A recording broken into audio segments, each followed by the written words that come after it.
If you're trying to make heads or tails of the market right now with the way things are going with rate hikes and inflation and war in Eastern Europe, then you have come to the right place. You have found Riz International, and I want to encourage you to go ahead and click that like and subscribe button down below, become part of our membership here at the channel, and get all of the updates every time we post a new video. Let's go ahead and take a look here and talk about kind of some things that have been going on in the market over the last few weeks. Now, obviously we had quite the bounce here off of 4,200, this big push right up to 4,600, and market could not hold above it. And honestly, these last 3 days since Wednesday have been rather disappointing in the market. We tried for 4,500 3 times, could not close above it, and then currently, if we zoom in on this a little bit, we are below the 200 simple moving average here on the S&P 500, which is pretty bearish, not looking so hot, to be honest with you. And there's a lot of things that kind of go into that I talked with Riz and he wanted to cover. Now, there have been times in the past where the Fed has raised interest rates, and this is something that it happens. It's part of the deal, for lack of a better term. And it's something that we have to do at times. I mean, you can't be sitting at a 0% interest rate for very long, or negative interest rates. I don't really buy into that stuff. In any case, over the last 11 rate hikes, after 8 of them, there has been a recession. Now, understand that this is just a statistic. It doesn't mean that it's going to happen. But 8 out of the last 11 times that the Fed has started a cycle of hiking interest rates, there was a recession after that. So something to keep in mind in the future. Of course, we're not saying that it's going to happen.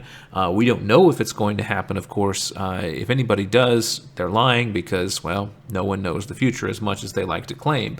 But we are looking at history to try and get an idea of what will happen in, we look in the past to see what may happen in the future, and this is something that we are keeping an eye on very closely.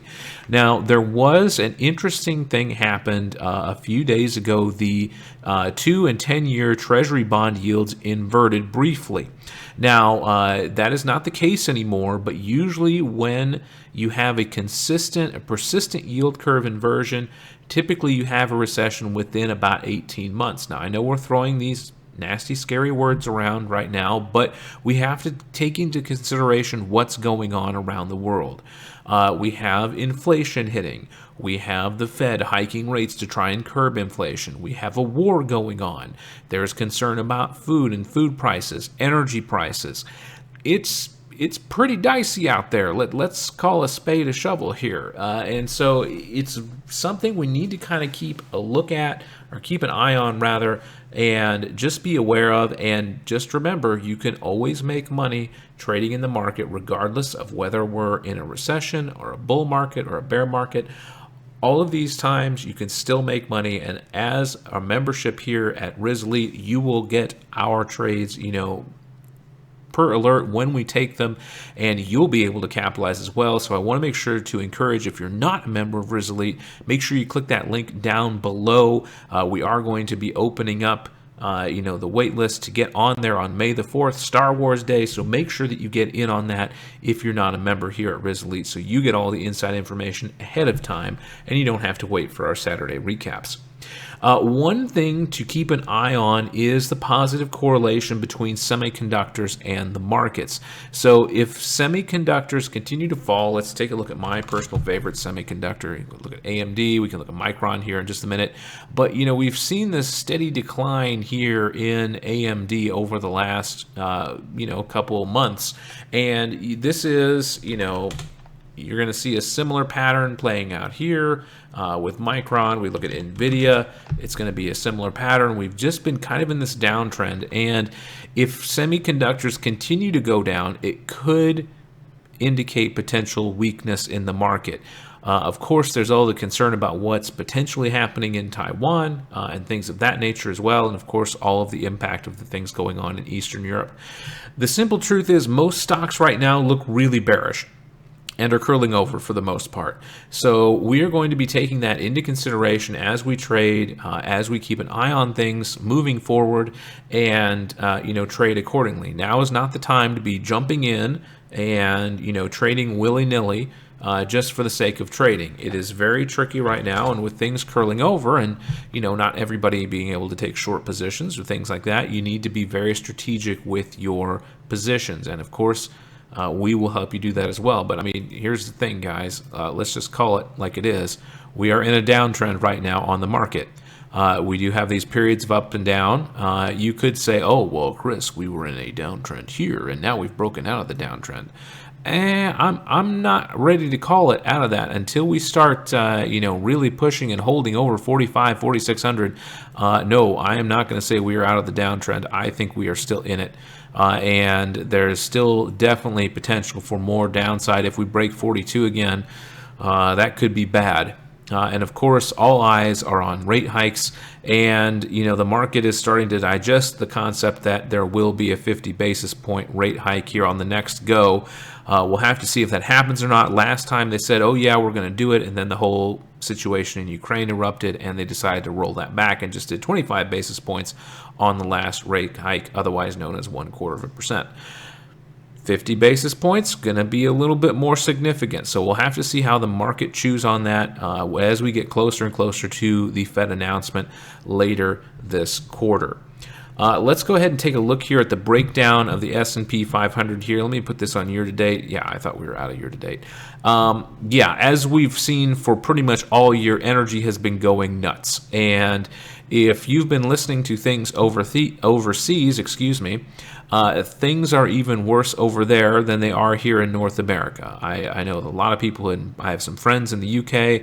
They're having a heck of a time right now. It's coming to the point where you have to decide, am I going to feed the kids or am I going to heat the house? Energy prices are just going nuts right now, and we can see that here with XLE, the ETF that follows the energy sector here in the S&P 500. Utilities and healthcare have pushed over the zero line, even though the S&P 500 itself is still down 6% on the year. Pulling it down is going to be real estate, financials, and tech. Those are the ones in tech suffering the most, as we saw. A couple of those semiconductor companies that I showed you earlier have been getting beaten down. A lot of the growth stocks have been beaten down, and it is very tricky right now, especially if you like trading those types of securities. So we're keeping an eye on that, of course, and driving up those energy prices, of course, is the run-up in oil that we saw here moving into the Ukrainian conflict. Of course, we are a month into it now, and oil has come back down. We are below the $100 per barrel mark. Yay for that. Though I don't know about you, I'm not really seeing that much difference at the pump. Maybe about a quarter difference where I am, which I'm not going to say no to, but not seeing that necessarily that correlation of quite a big downturn in the price of oil. We were topping out right around $130 a barrel, and now we seem to be kind of coming back down a bit. We're down below 100, so let's see where oil continues to go, but definitely I do like seeing it come down a bit, which is definitely helpful. Gold is trading sideways like it has. It is pushed out of the channel a couple weeks ago and came right back in. This 1967 area held strong here on the 24th and the 25th of March, and we've just been trading sideways ever since we came up, hit that resistance, rejected, and now we're just consolidating at this point. Lots of people saying like, oh yeah, gold's going to the moon, things like that, blah, blah, blah. Well, I ain't seen it yet. We'll have to wait and see, but as of now, gold really kind of decoupled from the inflationary, hedge that it used to be. Another asset that people like to flock to is cryptocurrency. Bitcoin here, honestly, has been kind of quiet, all things considered. Yes, we had this run up from 40K. We kind of fought with 40K for, most of this year for the majority of the time. We had this huge push down from 69,000 in Bitcoin, came all the way down here to, let's see, what was the low on that? 32, let's just call it 33,000. And we've been kind of fighting between that and 45, 44,000 ever since. Really just kind of hanging around this 40 area. Nice rejection of the 200 simple moving average here on the 28th of March, and it has not been able to recover since. Looks like Bitcoin is up a little bit today so far, and we'll just be keeping an eye on that, but we do not have a position in Bitcoin at this time. If you do, just make sure you're taking your profits when you have them available.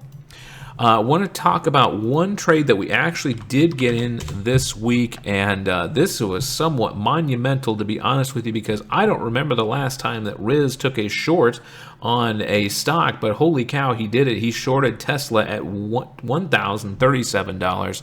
And looking pretty nice. Got the flush here on Friday as the market kind of turned over a little bit as well. So keeping an eye on this one short. Obviously, Tesla going to be hurting from the decoupling of East and West at this point. Getting those rare earth metals for those batteries going to be a little bit more difficult if we don't have those connections in China and Russia and those larger places that have those rare earth metals that we can buy for those lovely lithium batteries. So a bit of a rollover here in Tesla. Of course, Elon Musk always eccentric, making comments and buying things, and of course when that happens, the stock reacts with him. That's really just kind of how Tesla works, and so Riz is looking for a bit of a downturn here. So far, so good.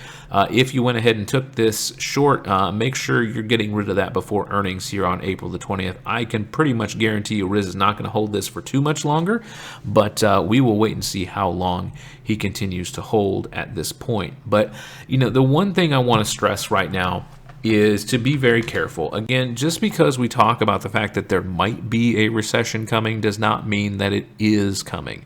It's one of those things that we look at the past to try and determine the future so that we can position ourselves appropriately when things do happen. So just be aware of that moving into this. We're going to be taking, more strategic positions, maybe not trading every day. And I know for some people who decide to maybe leave our community, they're like, oh, well, you weren't taking enough trades. We're not here to spam trades.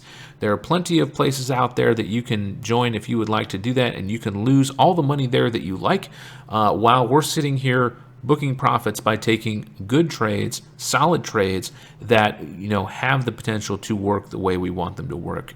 I want to go ahead and open it up to questions. For those of you who are here on the live call, go ahead and start typing those in. I see some of you typing already, but just be aware that we are going to be very careful with our trades at this point, because we understand a lot of you are taking these trades, and we take this very seriously. Okay, I don't want people thinking it's like, yeah, whatever, let's post an alert. If we post an alert, we are keeping an eye on it very closely, and we're taking it along with you. So just be aware that we are being very careful on the trades that we took. Okay, Yas has 4 different tickers that he wants me to take a look at. Let's take a look at MO first. This is Altria. So MO really getting a nice bounce here off the 50, pushing up really high. Have we made new all-time high? No, we've not. We've come down. We were higher before. Okay. So, really nice recovery here. Let's look kind of at the big picture as far as this is concerned. We haven't traded these types of stocks in quite some time. You definitely can if you like to hold it long term. Very nice dividend here for this, fairly reasonably priced stock. But, that being said, let's look at earnings here over the last couple times. So earnings were, kind of up and down, mostly green for the most part, but we have some ups and some downs. How they do, how they behave. Looks like we don't have earnings until the end of the month on Altria. So, really nice little uptrend here. Nothing, crazy to write home about, but solid company. I wouldn't have any problem holding on to this one if this is what you want to get into. Let's take a look at Disney. Of course, Disney been in the news lately. I would not touch Disney right now if I were you. I know that, I think Morbius did pretty bad. If memory serves, I think a lot of people didn't care for it. The newest Marvel edition, and so Disney getting hammered pretty hard here. That being said, we are holding around this 130 area, 129, 130, I would say. Seems to be holding pretty solid. So, if it continues to hold here and consolidates, you could consider taking a position. Earnings coming up here in about the middle of May, early May. So that's something to keep an eye on. But yeah, with all the negative press on Disney right now, I would be a little cautious taking a position. Maybe let's see if it kind of cools off or if it just holds this area here around 130. And if it does, that might be a good time to take a look at it. Microsoft was actually one that I was looking at earlier, and I thought it was, kind of behaving interestingly. But mostly, it is kind of following the pattern right now with semiconductors. That we looked at earlier with AMD and Nvidia and things like that. Really, just kind of in a downtrend right now. What's the dividend on this? 62 cents per share for almost $300 stock. Nothing too exciting, to be honest with you. Earnings coming up here on the 28th. That seems to be a popular day. I'm not digging Microsoft right now, mostly because of the concern with semiconductors and the chip shortage and things like that. This one I kind of would avoid, honestly. Obviously, a nice little bounce here off this 280 area, but right now coming down. And there's not a whole lot to stop it here as far as support and resistance levels. So, yeah, I'd pass on Microsoft. I like Altria a bit better if you want to long-term hold it. And then 3M. 3M's been beat down for quite some time. Since about the beginning of the year, 3M's been getting hammered. That being said, it does look like we've kind of found a floor here, and we are fighting with the 50 moving average just a little bit. Not a huge mover here. Earnings coming up fairly soon on the 26th. So yeah, a lot of earnings coming at the end of the month. So that's definitely something to keep an eye on. Dividend here on 3M is pretty solid, $1.49. That's a lot better than the Microsoft dividend. I'll give them that much. For about half the price. But mostly just consolidation here ever since about February, and we haven't really picked a direction. With the market trending down as well, I'd be very careful with this one since it's already been beat down. If the market continues to sell off, this can continue to go as well. It kind of reminds me of like PayPal, honestly. Looking at the pattern, let's look at PayPal. Because I know somebody's going to type it in the chat and be like, well, what are we doing with PayPal? Well, we continue to hold. Honestly, 3M this is like the same pattern almost, comparatively speaking, between PayPal and 3M. Now, obviously, different things going on, but really getting hammered here ever since about the middle of last year. Does look to be recovering a little bit, but yeah, we look like we were recovering up here too, we saw what happened there. So I would be really careful with this one. Out of them, I see Athena has come to say hello. I like Altria the most. Out of all of them, I think that one is, let's be honest, right? People are going to have their vices, whether there's war or not. And I think that one's going to be probably your best bet out of the three. That's my personal favorite. I will say that it was kind of running a little bit high, but nice dividend. If you don't mind holding long term, I think you'd be okay. It's been recovering for quite some time. If you don't mind holding a bit longer, I would kind of avoid Microsoft and Disney unless Disney can hold that 130 area. And then Triple M needs to make a bit more of a push here. I mean, maybe if we can start getting back up here into the 150s and holding over, let's maybe say like 154. If we can hold in that area and continue to push, then yeah, I like Triple M. But right now, not so hot. It just looks like another PayPal to me, which will probably be our go-to meme stock for a while. Of course, PayPal is not a meme stock, but you know what I'm talking about. It's our GOAT, right? It's our whipping boy. We can talk about that. We can talk about others, but those are my opinions, and thank you for those, Yas. Definitely some really solid companies to talk about there, but it's really dicey in the market right now. Athena clacking around, wanting to come say hi. It's about time for our evening stroll. So she's getting anxious, but that's all right. She can chill. She's fine. Those of you who don't know, Athena is my German Shepherd. So she's our house protector. Heaven forbid the dog next door starts barking. I'll have to try and mute my mic as soon as possible. Yeah, I agree with you on that, Yas. It's really difficult to just jump into a position right now because you kind of look at what's going on in the market, and it's just a whole lot of chop. Honestly, it's like we have these days that are like so, they whip so much. It's got a huge push, and then it just comes back down, and it's really dicey. These support levels seem to be holding pretty solid, especially 42. 42 seems really important. There's a lot of people buying down here. But we couldn't hold over 46 or 45 for very long, and that's definitely disconcerting if you ask me. And it's one of those things where you kind of have to be very tactical with your trades right now. And that is something that we are going to be pushing a lot here in Elite over the next couple weeks, especially with everything going on in Eastern Europe. If things flare up, more so than they already have, it could get even more dicey than it is right now. So we're going to be very, very cautious with that. And of course, we'll be keeping an eye on the Fed, interest rates, and inflation, the inflation ticks here over the next few months. So these are the things we recommend you guys keep an eye on. Again, we're not going to recommend that you take any of the trades we talk about or any of the things that that we say that we're in. We're just letting you know those are the positions that we're in, and we're not giving you advice to take those as well. Again, I really appreciate everybody coming here. For those of you here on the live webinar, if you want to hear where I was at last week, hang around. I'll give you the quick story. But for those of you watching the replay, really appreciate each and every one of you. Thanks for chiming in and getting here. Make sure you click that like and subscribe button, and we will catch you on the next one.